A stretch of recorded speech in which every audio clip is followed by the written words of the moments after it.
د هم بشپړ خبرونه زه رسول صالح یم.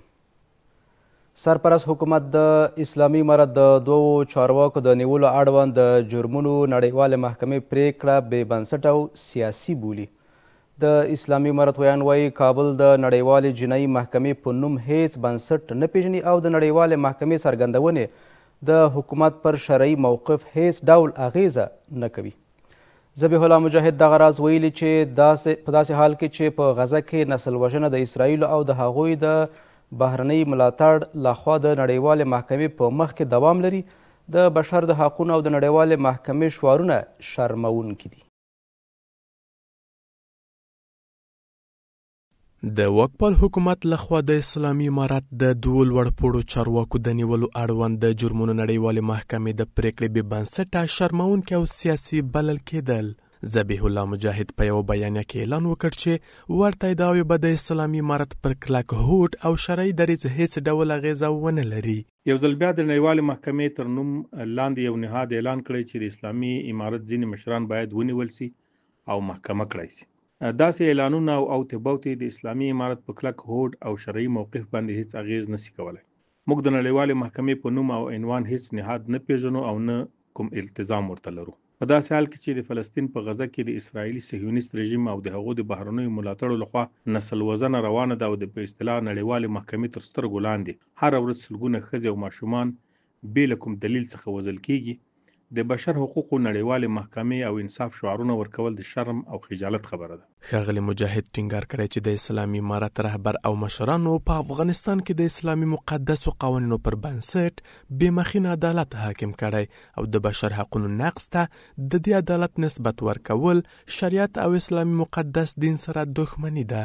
د افغانستان اسلامي امارت رهبری او مشرانو په افغانستان کې د اسلامي شریعت د سپیڅلو قوانینو په اساس بې ساري عدالت حاکم کړی. د اسلامي شریعت قوانینو ته د بشر خلاف او ظلم نسبت کول او د تطبیق کوونکو ته د نیولو او محکمې کولو اخطارونه ورکول د اسلام له سپیڅلي دین او شرعي قوانینو سره ښکاره دښمني او کرکه وډاګه کوي او د ټولو مسلمانانو معتقداتو ته سپکاوی بلل کیږي. په همدې حال کې یو شمېر کارپوهان هم د جرمونو نړیوالې محکمې نړیوال اعتبار تر پوښتنې لاندې راولي او وایي دغه محکمې هیڅکله بې پرې عمل نه دی کړی. افغانستان فعلا هیچ نوع پابندی به همچون محکمه نداره. سوال ایج است که در وقتی که پابندی داشت زیاد ناقضین حقوق بشر در حکومت بود و امروز هم در اون کشورهای غربی حضور دارن. چرا از اونها شروع نمیکنن؟ ما فکر میکنم دیکته است که از طرف کشورهای بیگانه بالخصوص ایالات متحده آمریکا بالای دادگاه کیفری بین‌المللی صورت گرفته و دادگاه بین‌المللی کیفری هم صدای خود بلند کرده که این صداهای بی‌موقع، بلند کردن صداهای بی‌موقع هیچ نوع اثرگذاری را نخواهد داشت. د جرمونو نړیوالې محکمې د وروستیو کې په یوې بیانیه کې د اسلامي امارت د یو شمېر لوړپوړو چارواکو نیولو او محاکمه کولو د هغه څه په تور چې دغه بنسټ یې د جنګي جنایتونو او بشریت پر وړاندې جنایت ګڼي غوښتنه کړې ده. د سره صلیب او سرې میاشتې ټولنې نړیوال فدراسیون وایي د روان زیږدیز کال تر پایه به شاوخوا 1 میلیون افغانان له ایران افغانستان ته واوړي. د دې بنسټ مسؤلین په ژنیف کې په یوې غونډه کې ټینګار کوي چې ډیری ستنېدونکي مرستو ته اړتیا لري. په ورته مهال د ملګرو ملتونو د کډوالو اولي کمشنري ویلي چې د جون په میاشت کې په یوه ورځ کې تر 50,000 افغانان له ایران افغانستان ته اوښتي دي. له دې سره د کډوالو او راستنېدونکو چارو وزارت وایي هڅه کوي په شته امکاناتو سره د راستنېدونکو ستونزو ته رسیدنه وکړي.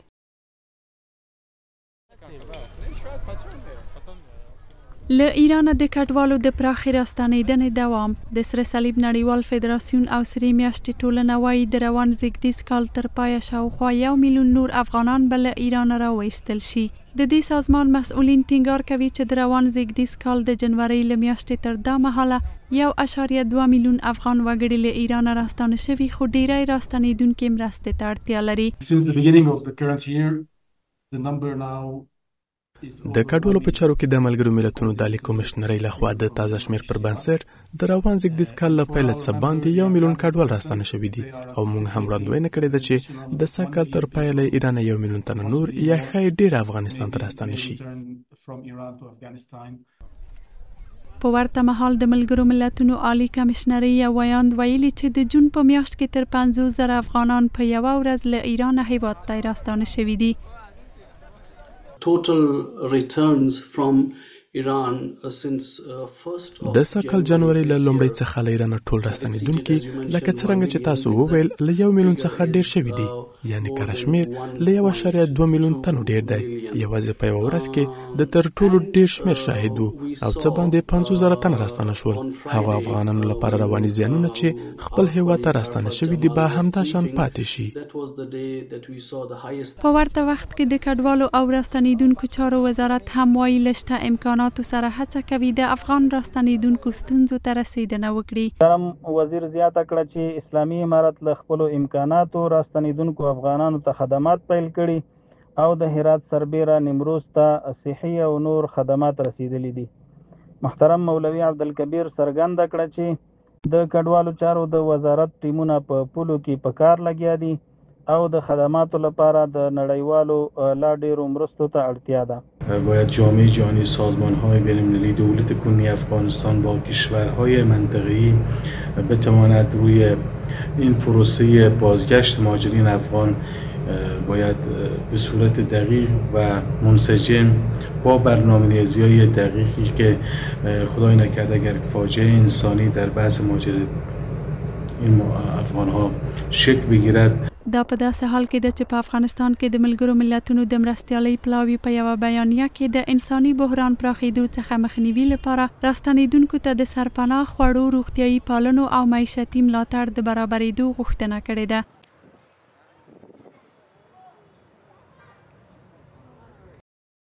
د اسلام قلعه په پوله کې افغان کډوالو ته د نبیزاده او حبیبیار مرستندوی بنسټونو د خوراکي مرستو د ویش لړۍ لا هم دوام لري.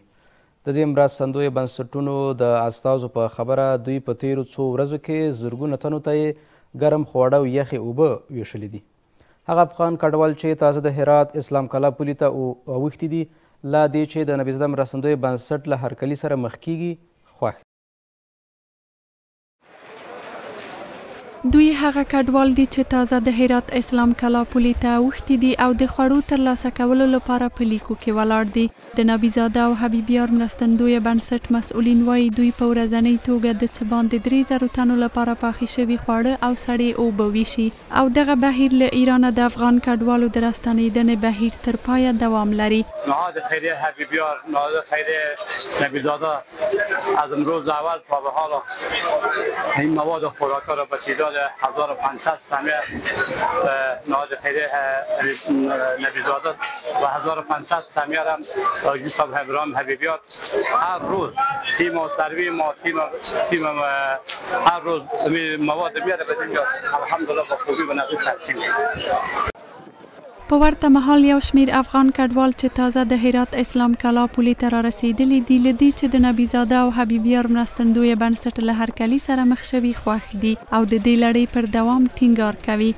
خیلی خوب است والا کمک میکنه پیسه نه چیزی غذا خوردن از همه چی از همه لیاز ماشین از همه لیاز برایشون خوب است. با ما تا خیلی کمک کردن، خیلی سپاسگزار هستیم از تجارای عزیز خود میخوایم با ما کمک کنه با این مردمی که دیپورت میشن از اینجا رد میشه و از حمایت انسانی خودم خیلی جهان سپاس خوشحال اصلا ممنون. هیواد ته د افغانانو د راستنیدو بهیر له زور اخیستو سره هم مهاله د نړیوالو بنسټونو او واکپال حکومت سربیره د هیواد ډیری اوسیدونکي هم دغو کډوالو ته د مرستې رسونې او ولایتونو ته د لیږد لپاره لاس په کار شوي دي.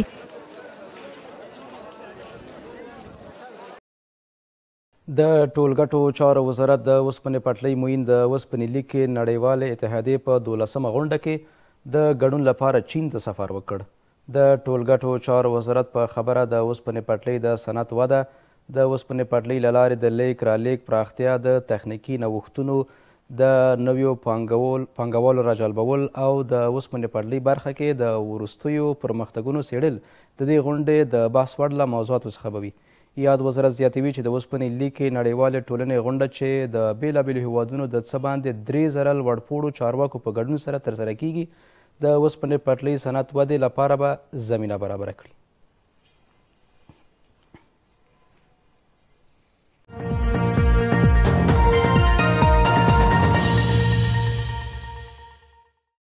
په ارزو کې د خبرې ټولګې دوام ته ښه راغلاست. ملي سوداګر کمال نبیزاده په بلخ کې معلولیت لرونکو وګړو سره وکتل. ښاغلی نبیزاده له دغو وګړو څخه پر ملاتړ له ټینګار سره ژمنه وکړه چې د دوی درملنې او د ورزشي فعالیتونو برخه کې ورسره همکاري کوي. ښاغلی نبیزاده همداراز په دغه ولایت کې له خبریالانو سره هم وکتل او د دوی د اطلاع رسونې فعالیتونه یې وستایل. له معلولیت لرونکو کسانو سره د ملي سوداګر کمال نبیزاده کتنه. دغو کسانو د ښاغلي نبیزاده سره په لیدنه کې د نوموړي د مرستې برنامو، اقتصادي فعالیتونو او له معلولیت لرونکو کسانو څخه له همیشني ملاتړ ستاینه کړې ده. دوی د معلولیت لرونکو کسانو درملنې د کار زمینې رامنځته کېدو او د دغو کسانو د ورزشي ټیمونو د هڅولو برخه کې د دغو مرستو د دوام غوښتنه وکړه. توقع ما از شما است که در راستای حل چالش‌های فراروی افراد دارای معلولیت متناسب با امکانات موجود مانند گذشته حمایت همکاریتان داشته باشیم. همونطور که همیشه اعضای دارای معلولیت از کمک‌های زمستانی، رمضانی و سایر روند امدادرسانی بنیاد خیریه نبیزاده بهره‌مند شدن که قدردانی میکنیم. در این اوضاع نیازمند توجه شما هستیم و متيقن هستم که همیشه شما برای اقشار بی‌بضاعت خدمات سازنده و ثمربخش انجام دادین. خواست ما دیگه از شما این است که در پولوی همه خدمات ارزنده‌ای که شما کردین من بعد بخیر این تیم‌های ورزشی معلولین هم مورد حمایت و تشویقاتون قرار بدین که بخیر از این کده بیشتر ما بتونیم قهرمانی را به ولایت بلخ بیاریم. په ورته مهال ښاغلي نبیزاده د معلولیت لرونکو کسانو څخه پر ملاتړ ټینګار وکړ. د نبیزاده شرکتونو رئیس کمال نبیزاده ژمنه وکړه چې بیلابیلو برخو کې په ځانګړې توګه د دوی درملنې او د دغو کسانو له ورزشي فعالیتونو ملاتړ کوي. چیزایی که پیشنهادایی که خودت کردی در همش من موافقت دارم. شما یک گروه کاری بینتون جور کنین. ما بنیاد وظیفه میتونم که مثلا مسائل اول از کسایی گفتیم که برای تداوی میشه که تداوی کنیم. کسایی قابل تداوی باشه امیر لیست جور کنیم که اگر ما کده بتانیم اینا رو اول تداویشون بکنیم. دیگر در مسئله ورزش در هر نوع پیشنهاداتی که شما گفتین 100% من موافق هستم. شما یک گروه جور کنین و این گروه بتونه همراه بنیاد و میگم که کار کنه. ښاغلي نبیزاده دغه راز د خپلو د لیدنو په دوام کې د بلخ یو شمیر خبریالانو او د رسنیو فعالانو سره هم کتلي او د دوی فعالیتونه یې وستایل. دغو خبریالانو دغه راز د نبیزاده مرستندویه بنسټ له همیشنیو مرستو مننه وکړه. وربشو د هیواد ختیځ لور ته په کونړ کې یو شمیر فرهنګیان په دغه ولایت کې د تاریخي ابدو د بیارغونې چارو د بیا پیلېدو غوښتنه کوي. دوی وایي ځینې دغه ابدې چې چارې نیمګړې پاتې دي د نړېدو له ګواښ سره مخ دي او باید ورته رسېدنه وشي. په همدې حال کې ځایي مسؤلین د دې موضوع په تایید سره د دې ابدو د مرمتکارۍ پیل لپاره له هڅو ډاډ ورکوي.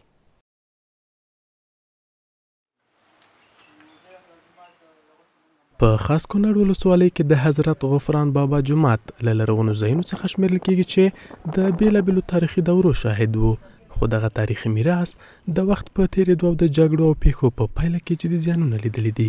که څه هم په تېر حکومت کې د دې جومات د مرمتکارۍ چارې تر لاس لاندې نیول شوې وې، خو په هېواد کې د تحولاتو له کبله نیمګړې پاتې دي. هغه وخت کې د ډیورین لیک نه و، نو د هغې سیمې او د دې سیمې خلک راتلل او په دې کې به مطلب دا دی چې شپه وه پرې راتلل، شپې کوله، د لارې مسافر هغې چې څه شی قسمت و هغې له خدای پاک دلته ورسول. یو لنګر و د باباجي، داسې یو جومات و چې دلته پخوا ډېر زیات خلک د دې لیدو دپاره راتلل. هغه د لیدو راز ده چې دې کې تلاسي ګلکاري شوې وه، ډېر یو ښه تاریخي شیان و پکې. دمګړی د دې ختیځ ولایت یو شمېر اوسېدونکي او ځینې فرهنګ پال د هغو ابدو له نړېدو اندېښمن دي چې بې برخلیکه پاتې دي. دوی په کونړ کې د تاریخي ځایونو د بیارغونې بیا پیل کې د اسلامي امارت د پام غوښتونکي دي. کاملا رغول شوي نه دي، خو بیا هم یو څه کار ورته کېده. ولې په بدلون سره د نظام په بدلون سره بیا دغه کار په ټپه باندې ولاړ دی. هغه تاریخي ابدات چې په کومه سیمه کې دي او د تخریب سره مخ دي، د هغه سیمې ښکلا او د هغه سیمې نوم نښان د منځه ځي. نو خصوصا له بهرنیو موسسو یا یونسکو څخه او د دولت څخه مهیله دا ده چې په دغه برخه کې پاملرنه وکړي او کونړ ته توجه راواړوي. خو د کونړ د اطلاعات او فرهنګ ریاست وایي د دې ولایت د تاریخي ابدو د بیا رغونې چارو پیل یې د اطلاعات او فرهنګ وزارت ته وړاندیز کړی دی. د دې ادارې مسؤلین ډاډ ورکوي چې ډېر ژر به دغه لړۍ بیا پیل شي. وزارت ژمنه کړې ده چې ژر تر ژره باندې به موږ دغه باندې کار شروع کړو او حق اولیت وزارت هغه ابدو ته ورکړی دی کومې چې خاورینې دي. نو زموږ دغه دواړه ابدې چې دي دغه خاورینې دي او وزارت را سره ژمنه کړې ده چې ژر تر ژره په دغه باندې کار شروع کړي. کونړي فرهنګ پال باوري دي چې د لرغونو سیمو او ابدو پر سر پانګونه او د هغې مرمت د ګرځندوی د جذب لامل شي او د دې ولایت د اقتصاد وده کې به مرسته وکړي.